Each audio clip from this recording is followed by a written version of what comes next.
আসসালামু আলাইকুম। আপনারা সবাই কেমন আছেন? আপনাদের আল্লাহর অশেষ রহমতে আমি অনেক ভালো আছি। তো আপনাদের জন্য নিয়ে আসলাম নতুন একটা ব্লগ প্রতিদিনের মতন। তো এখন আমি বাসায় যাচ্ছি ওই সময় হলো ক্যামেরাটা চালু করলাম। আর বাসায় যাচ্ছি হলো আমি সকালবেলা হসপিটালে আসছিলাম, আমি আপনাদের শারমিন আপু আর ওদেরকে যে দেখেন ফুফাতো ভাই।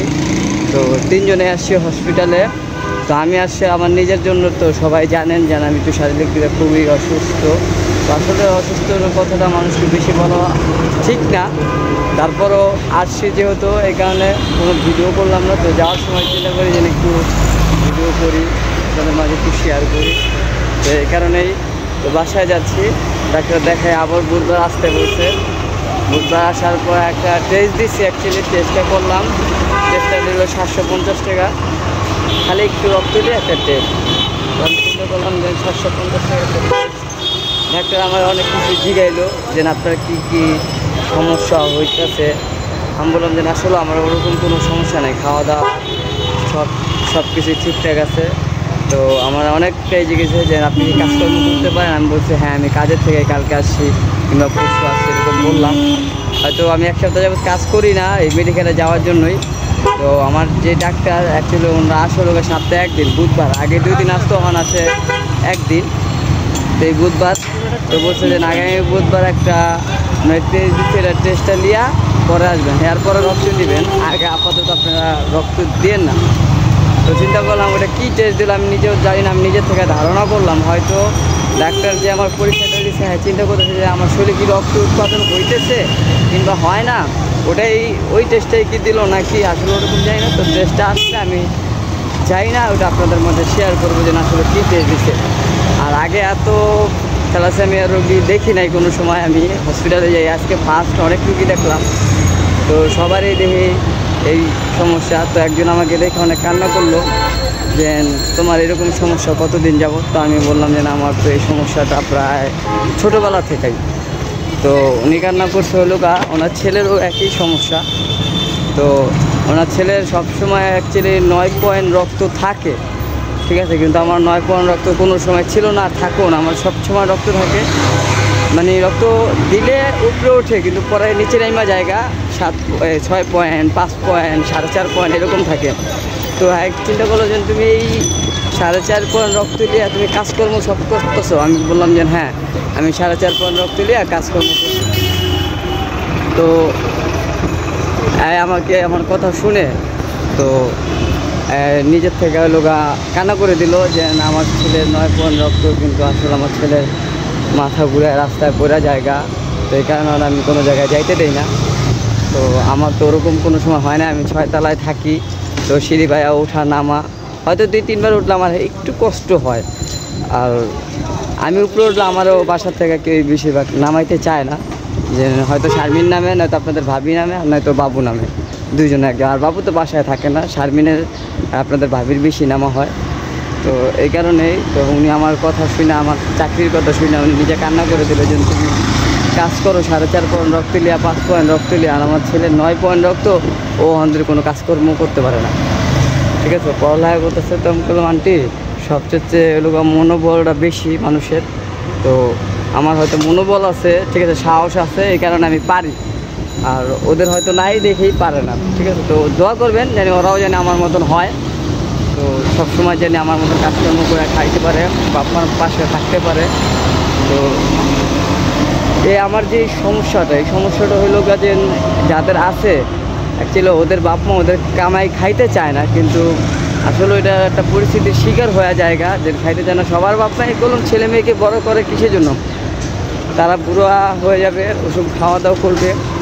তো ওই বিষয়ে তো জানার জন্যই তারা হলো ছেলে মেয়ে লালন পালন করে, যে বয়সকালে কে দেখবে, একটা বড় ছেলে থাকলে ছেলে দেখবে।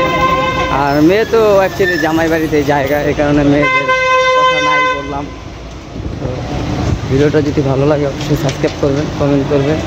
আর অনেক কথাই বললাম, যদি কথার মাঝে ভুল টুল হয় তো সবাই ক্ষমা দৃষ্টিতে দেখবেন।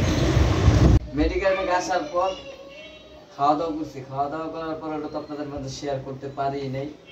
তো একটু ঘুমাইছিলাম, আর ওই মুহূর্তে ফোন দিল যে পার্সেলওয়ালা। তো 4টা গেঞ্জি অর্ডার করছি। তো অর্ডার আমি নিজে করি নাই, করছে এই যে মিসেস শারমিন মিসেস মিস মাল্টিপ্লো আপন রিং বাজতেছে চারটা গেঞ্জির কালার কি সেটাও আপনাদের মাঝে দেখাই। এদিকে আসছো। তো এই দেখেন, আসলে অনলাইনের থেকে আমি কোনো সময় কোনো জিনিস কিনি নাই, তো এই ফার্স্ট অনলাইনের থেকে আমার গেঞ্জি কেনা। এই যে তো এটা লোক অনলাইনে থেকে কিনছি, এটা খোল, তিনটা গেঞ্জি সাদা গেঞ্জিটা খোল, তিনটাই খুলতাছি। তো গেঞ্জি কেমন হয়েছে এটা আপনারা জানাবেন। এই প্রথম ছোট ভাই অনলাইনের বিজনেস করে, কিন্তু বড় ভাই কোনো সময় অনলাইনে থেকে গেঞ্জি কিনে নেয়। তো ছোট ভাই তো করে 3 পিসের শাড়ির, আর আমি কিনছি আরেকজনের পেজের থেকে লোকের 3টা গেঞ্জি, 4টা কিনছি, একটা ফুফাতো ভাই নিছে। সুন্দর লাগতেছে না? তেল দিয়ে এসো না আপু। রেডি হতে ডোলা ডোলা দেওয়া যায়। ঢোলা ঢোলা না হলে তো জ্বর গায়ে তো ভালো লাগবে না, চাপাই না। এটা না, এই যে আরেকটা, ভালোই লাগতেছে। কিন্তু এটা কি লেখা আলা? হুম। এই 3টা গেঞ্জি, এই যে দেখেন একটা, এই যে 2টা। তো অবশ্যই সবাই কমেন্ট করে জানাবেন যে গেঞ্জি 3টা কেমন হয়েছে, আর যে কিনা দিছে তো আরো একটু ধন্যবাদ দেওয়ার দরকার। তোমার মেনি মেনি থ্যাঙ্কস 3টা গেঞ্জি কিনে দেওয়ার জন্য। আসলে আমার লেগে কিনছিল 4টা, আরেক ফকির নিয়ে আইছে তো বাসায়, তো আবার মনে করেন যে আমার থেকে আবার একটা টুপি দিছে। ওই দেন দেখাই কেন না তা আমার টাইমই দেখাই। ঠিক আছে, নাওয়াটা ওই যে ঘোরানোর সিস্টেম আছে। তো এই যে দেখেন, ওমা কি হইতেছে? ও এমন একটা কাজ করছে, মানে আমার 4টা গেঞ্জি পছন্দ হয়েছে, নিজে আবার একটা লিয়ে লিছে। না এটা হলো সাইজ বড় ডাবল এক্সেল। ডাবল কি ডাবল এক্সেল লাগবে আপনারা বলেন? 3টার ভিতরে বেড়া আমার কয় নাই যে আমি 3টা 4টা লিছি, একটা ডাবল এক্সেল কিনলেই তো হইব। না না, বেড়া ইচ্ছে করে ডাবল এক্সেল দিতে ভাই। এম সাইজ বেড়া ডাবল এক্সেল দিতে ভাই, দেখেন গেঞ্জি খুলে আর দেখেন। ও হলো ওই জায়গা থেকে কই একটা ডাবল এক্সেলের অর্ডার দে। দেখি বেড়া ডাবল এক্সেল আছে, ওর কি ভাই ডাবল এক্সেল লাগবে ভাই? দেখেন তো ওর যে মানুষ, আমার তো এম সাইজ, আমি তো 3-4টে এম দিতাম, এই দেখেন আমার হ্যাঁ এটা তোর গা লাগবে নি বেড়া, দুইজন লোক থাকবে মধ্যে। তো ওই লোক আমার উপরে তো একটা টুপি দিছে। আসলে কি করব, তো ভাই তো এই কারণে ফকিন্নি মুকিন্নি আইছে বাইতে। মায়া লাগে। এটা লাগবে না, লাগলাটা রিস্ক নিতে পারতি। লাগবে দোস। এই আবার কই না, এটা কল ছিলাম, এটা কল এই আল্লাহ আল্লাহ, ঢুকাইছে ভাই না, এটা বলে দেবো গা। এটি বলে গেঞ্জি বলে। ওই উড়াই লাগে দিছ তুই আমার অনেক থেকে নষ্ট করছিস এই পর্যন্ত। কে কবে ও তোর গেঞ্জি কবে নষ্ট করে? আই পরে ও সবসময় বাবুর বাবু গেঞ্জি বলে ও গেঞ্জি আমাকে লাগে গেছে ছোট মানুষ। আসলে আমার কি তো ধরোই মনে একটু চাপাই দেব। পরের সামনে দেখি কেমন দেখা যায়। ওই চলো লো এর একটা গেঞ্জি ফিনতে এলো, সে দেখি কেমন দেখা যায় তারে। আমি জানতাম আমার ভাই আগে সাদাটা ফিনবো।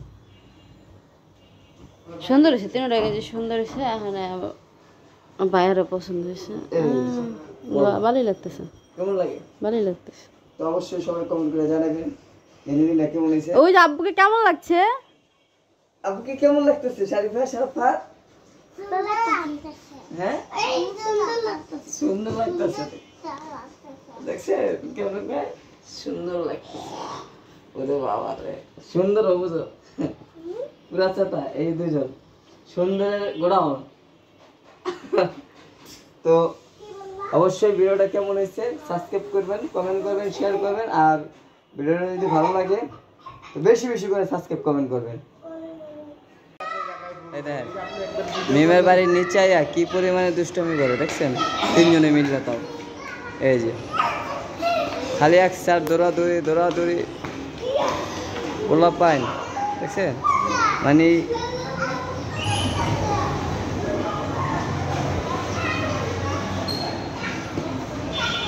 ওলা পাইন যে কি করা। এই দেখেন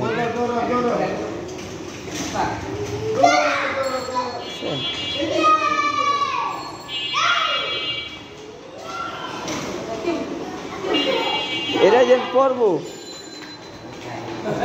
এত পরিমাণে দুষ্টু।